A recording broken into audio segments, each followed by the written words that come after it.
ఓం నమ శివాయ. హర హర మహాదేవ శంభో శంకర. కార్తీక మాసం చివరి రోజు పోలీ పాడ్యమి. పోలీ పాడ్యమి విశిష్టత ఏంటి, ఎలా పూజ చేసుకుంటే మంచిది, పోలీ పాడ్యమి కథ ఏంటి, ఈ వీడియోలో తెలుసుకుందాం. కార్తీక మాసంలో వచ్చే చివరి రోజును పోలీ స్వర్గం అంటారు.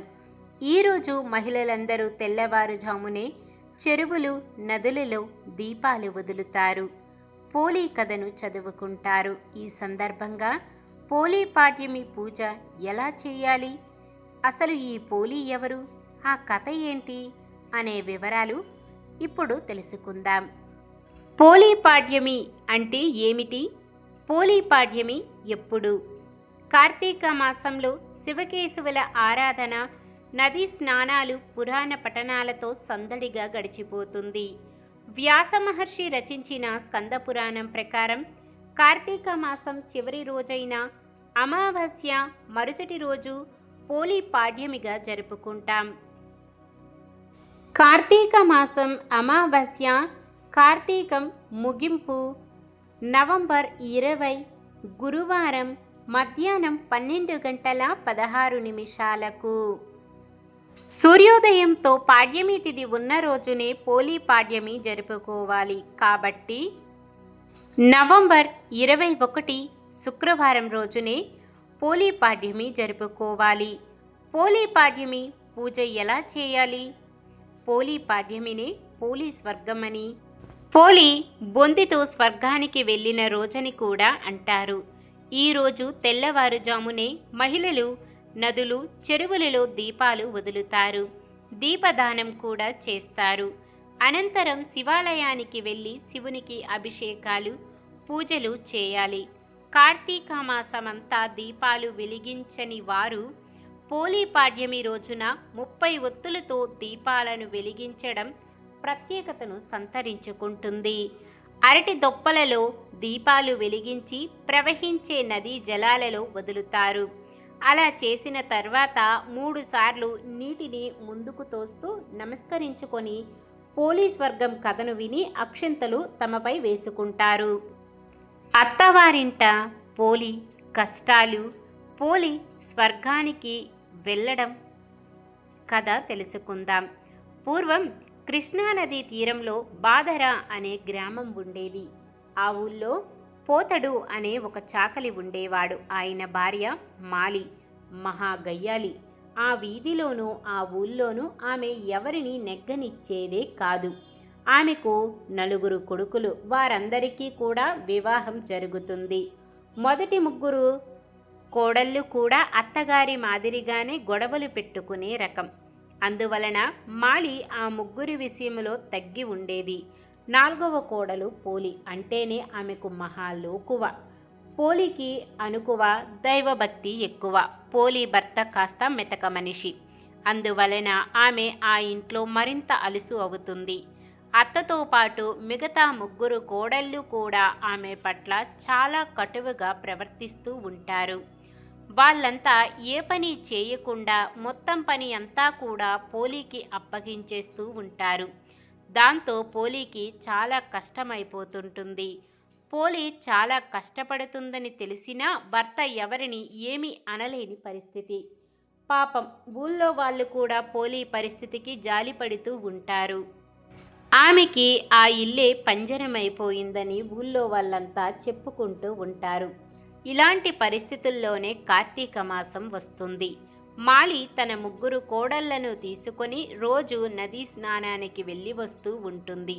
అక్కడ వారు దీపాలను వెలిగించి వస్తుంటారు. పోలీని ఇంటి దగ్గరే ఉంటూ పనులన్నీ చూసుకోమని చెబుతారు.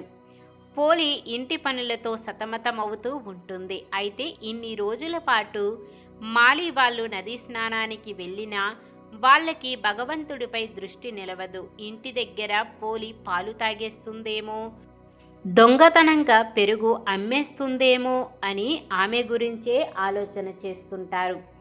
పోలీ మాత్రం మనసులో దైవానికి తన ఆవేదన చెప్పుకుంటుంది. కార్తీక మాసంలో నదీ స్నానం కాదు గదా, పూజ చేసుకోవడానికి కూడా సమయం ఇవ్వడం లేదు. ఎప్పుడు చూసినా ఏదో ఒక పని చెబుతున్నారు.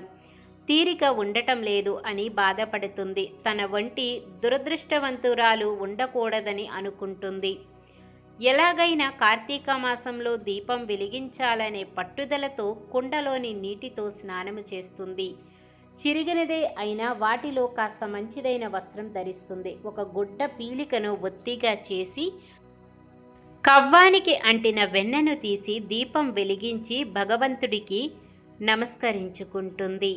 అత్తవారింట అనేక కష్టాలు పడుతూ కూడా తన నామాన్ని స్మరించిన పోలి, తనని పూజించడానికి సమయం లేదని ఆవేదన చెందిన పోలి, ఎలాగైనా కార్తీక దీపాన్ని వెలిగించాలని ఆరాటపడిన పోలి నిజంగా ఆమె గొప్ప భక్తురాలు అని విష్ణుమూర్తి అనుకుంటాడు. వెంటనే తన సేవకుడైన సుశీలుడను పిలిచి పోలిని దివ్య విమానములో వైకుంఠానికి తీసుకురమ్మని చెప్పి పంపిస్తాడు. దాంతో క్షణాల్లో సుశీలుడు పోలి ఇంటికి చేరుకుంటాడు. ఒక దివ్య విమానం తన వాకిట్లో నిలవడం, అందులో నుంచి ఒక దివ్య పురుషుడు దిగి రావడాన్ని పోలి ఆశ్చర్యంగా చూస్తుంది. తాను వైకుంఠం నుంచి వచ్చిన విష్ణుమూర్తి సేవకుడని సుశీలుడు చెబుతాడు. ఆమె భక్తికి మెచ్చిన విష్ణుమూర్తి ఆమెను దివ్య విమానములో వైకుంఠానికి తీసుకురమ్మని తనని పంపించాడని అంటాడు. ఆ మాటలను పోలి నమ్మలేకపోతుంది. ఆమెలో ఆనందాశ్చర్యాలు చోటు చేసుకుంటాయి. దివ్య విమానాన్ని పోలి ఎక్కుతూ ఉండగా ఆమె అత్త, తోటి కోడళ్ళు ఇంటికి తిరిగి వస్తూ దూరము నుంచే ఆ దృశ్యాన్ని చూస్తారు. విషయం ఏమిటనేది వాళ్ళకి అర్థమైపోతుంది. పోలి స్వర్గానికి వెళుతోంది. తాను కూడా ఎలాగైనా స్వర్గానికి వెళ్ళాలి అనే ఉద్దేశంతో మాలి పరిగెత్తుకు వచ్చి పోలి పాదం పట్టుకుంటుంది. మాలి పాదాన్ని పెద్ద కోడలు, ఆమె పాదాన్ని తరువాతి కోడలు, ఇలా అంతా ఒకరి పాదాలు ఒకరు పట్టుకొని గాల్లో వేలాడుతూ ఉంటారు. ఇది విష్ణుమూర్తి అనుగ్రహంతో మాత్రమే అడుగు పెట్టగలిగే దివ్య విమానం. ఎంతో పుణ్యం చేసుకుంటేనే తప్ప ఎవరికి ప్రవేశం ఉండదు. అందువలన పోలి పాదాలను వదలండి. మీరు చేసిన పాపాలకు నరకమే శరణ్యం. మీరు వెళ్ళవలసింది అక్కడికే అని సుశీలుడు అంటాడు. అయినా వాళ్ళెవరూ ఆ దివ్య విమానాన్ని వదలకపోవడంతో మాలి చేతులను సుశీలుడు నరికేస్తాడు. దాంతో ఆమెతో పాటు ముగ్గురు కోడళ్ళు కూడా అక్కడి నుంచి కింద పడిపోతారు. పోలి శరీరంతో వైకుంఠానికి చేరుకుంటుంది. నిస్వార్థమైన బుద్ధి, స్వచ్ఛమైన భక్తి కలిగిన వారి పట్ల భగవంతుడి అనుగ్రహం ఎప్పుడూ ఉంటుందనే విషయాన్ని పోలి కథ స్పష్టం చేస్తూ ఉంటుంది. ఈ వీడియో చివరి వరకు చూశారు అంటే ఎంతో కొంత నచ్చిందనుకుంటున్నాను. ప్లీజ్ నచ్చితే లైక్ చేయండి. మీరు లైక్ చేయడం వల్ల 10 మందికి ఈ వీడియో ప్రమోట్ అవుతుంది.